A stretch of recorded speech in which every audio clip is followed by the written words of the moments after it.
Episode 7 of How to Fly today, and today we're covering complex aircraft management, and by that I mean not just the engine, but things like the control surfaces and, the propeller pitch, things like that. So what we're going to be covering in this video are aircraft trim, so aileron, elevator and rudder trim. We're going to be covering propeller pitch, magnetos, what effect the radiator has on your performance and how it can be used effectively. But I'm going to leave mixture out of this, fuel mixture, because it's a bit heavy going mixture. You need to know quite a lot about how the aircraft works and how it performs with different fuel mixtures. So I'm going to leave it for the minute. But we're in an F-51 today. Cockpit is, it's, let me just turn snap view off. It's no different from that of a P-51. I fly these all the time in DCS world. I know what I'm doing. For some reason though, there is a thing missing down here. There should be like a little fuel thing there. Oh well. But I know what all of these do. Fuel boosters on. Ignition switches in a weird place for an F-51. Oh well. So, we know what to do. Or do we? These are your magnetos. Usually they'll be on 2+1. But, if I can actually find where they're moving in the aircraft... Hang on, wait, let me just sort that out. Rudder trims. Aha, actually, let me just go over something whilst we're still on the ground. This is rudder trim. By turning an axis, I can actually set the position of the rudder to counteract torque. Now, what I'm actually going to do is I'm just going to set it so it's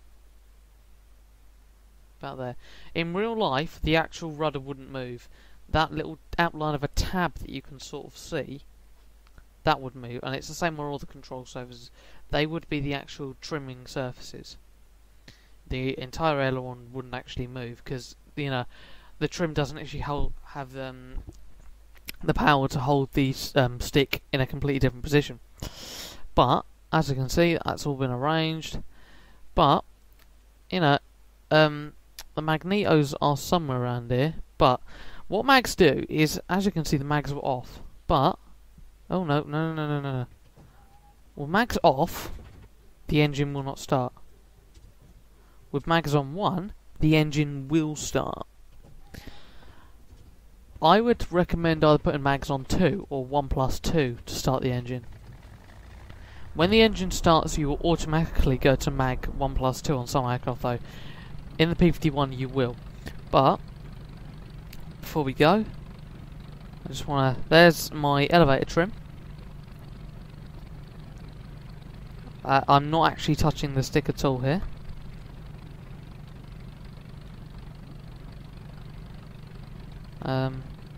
There it is. Okay, and then I have my elevator trim,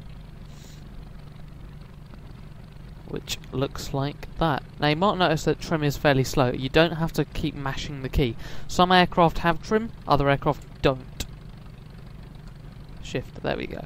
Right, okay, so apparently there is a canopy on this, despite the fact that it doesn't actually open. Oh well. So, standard takeoff procedure. There's flaps. Before we go anywhere, I just want to cover prop pitch. I'm going to put the chocks in just in case we didn't move. Here is the engine at full power with prop pitch at 0.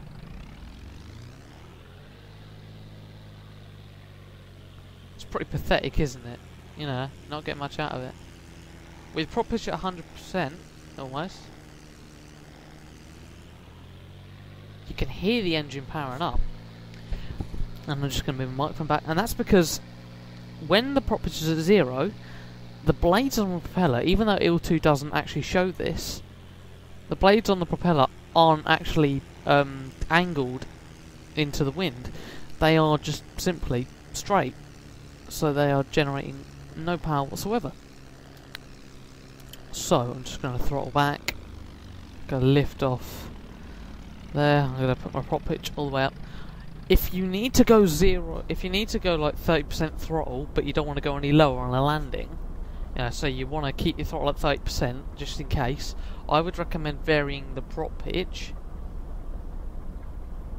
as like an alternative. So we're just going to take off now. I'll use my trim axes when I get in the air. So There we go.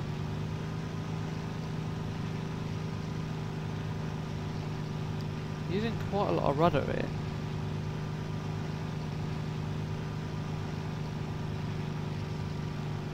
And there's 110, 120, 30, let's pull back. Just try and keep the aircraft going straight. Just get the gear up, reduce some drag. Now we're in the air. Did I just lose the canopy? I did. I retracted my flaps and I lost my canopy. Well, I'm gonna try it again.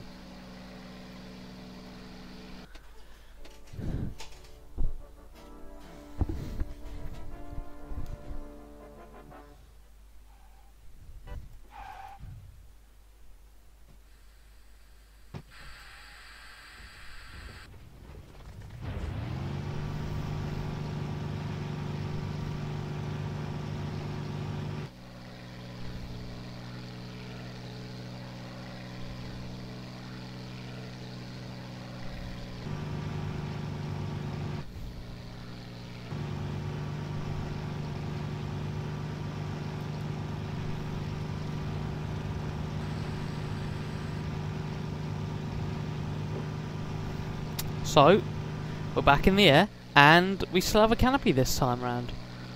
Now I would have preferred to have done the trim controls in something like a bomber, but it's going to be easier in the P-51 because if I spin out or something, this is very easy to like pull out of a spin. Now, the reason I'm using the P-51, I think it's got it. No, the P-51 hasn't got it actually.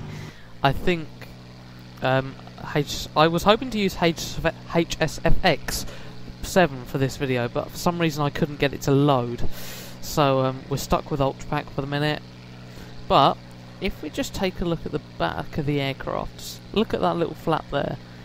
If I open my radiator, as we can see, it extends, and we got another little one that extends as well.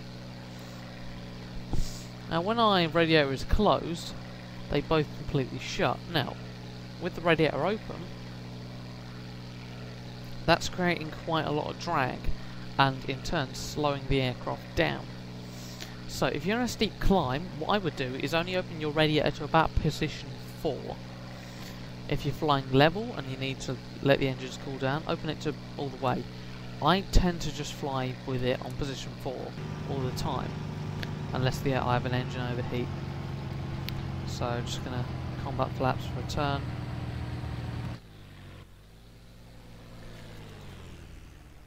There we go.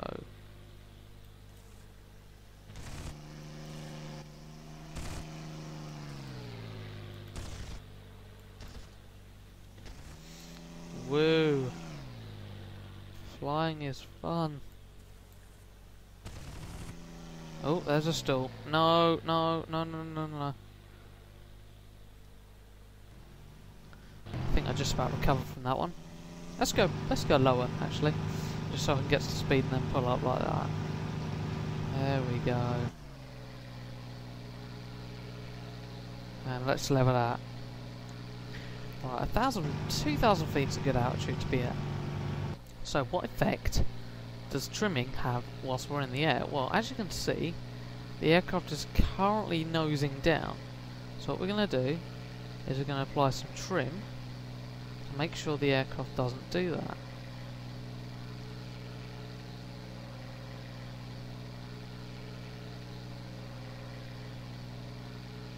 And I'm also just going to put some rudder trim on. So we're just actually just going to lift up on that one a bit, give it a bit more elevator trim. And as we can see, by the power of trimming the aircraft, actually let me just keep the rudder in a bit more. Just going to put one down, another one down.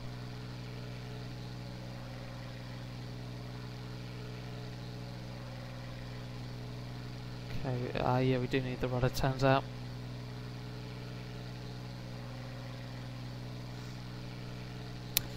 by the power of trimming the aircraft, we can actually keep it going in a relatively straight line. Now, of course, you will need to touch the controls at some points, but, you know, if I was running just at 50% throttle-ish, it flies in a relatively straight line. I mean,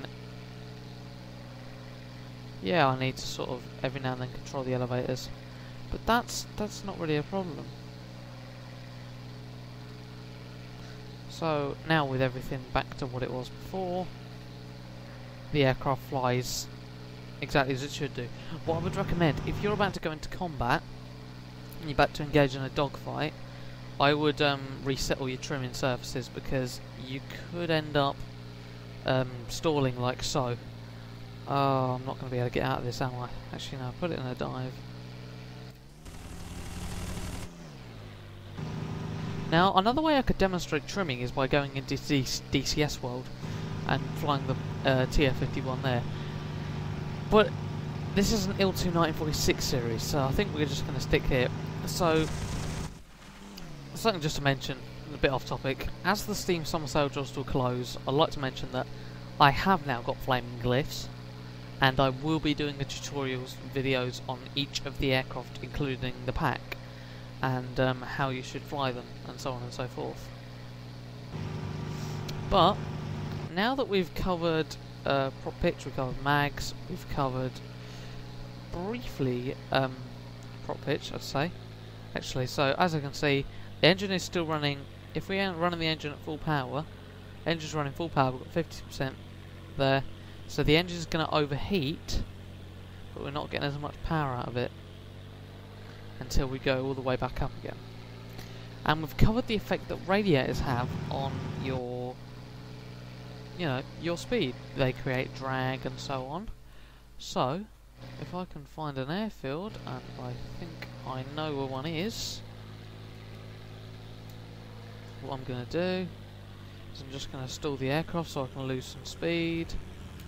We're going to lower the gear, we're going to set the landing flaps, and I'm just going to come in for a landing. Jeez, man, we do need to lose some speed here. Pull up! No, no, no, no, no, no, we don't want to stall it. Not anymore. It's probably a bad idea to land from this direction. I'm actually just gonna, you know, bring the aircraft over there in that direction so we don't crash. So there's the prop pitch. You know, we're just controlling it. 0% prop pitch, 30% on the engine. Come on. I'll zero that now.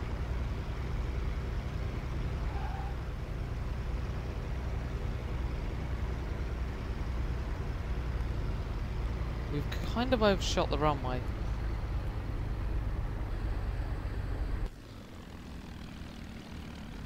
But I will. So I'm just gonna bring it to a stop.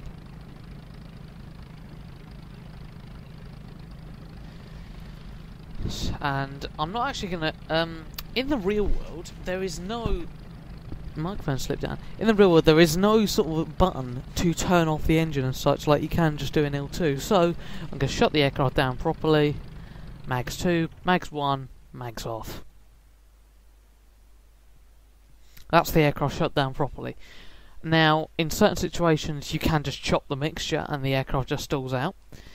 But, as we will see in the DCS video that I do on the TF-51 and how to start the aircraft up properly, the method of cutting the mags out is much more effective than just chopping the throttle. But, that brings us to the end of this video. Thank you very much for watching, and I will see you in the next one. Ta-ra.